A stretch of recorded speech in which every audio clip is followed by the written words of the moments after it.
Sì, diciamo che la partita stasera è una partita difficilissima perché la squadra avversaria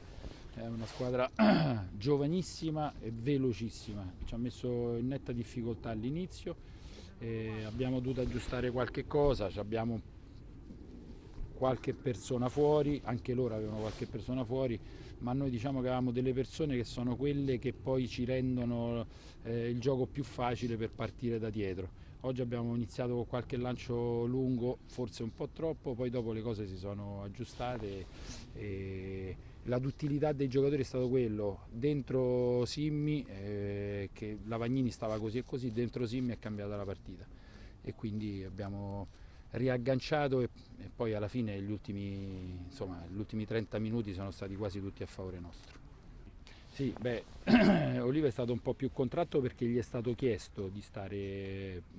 diciamo, più coperti perché loro essendo molto veloci non mi andava di prendere delle ripartenze, quindi i ragazzi sono stati bravi ad eseguire quello che gli è stato chiesto. Il fatto che mancasse Seferi non è solo lui, ma insomma c'è Seferi, c'è Macri che ci mancava e mancava Rossini, mancavano tanti giocatori della squadra che insomma solitamente fanno parte, c'è chi sta male,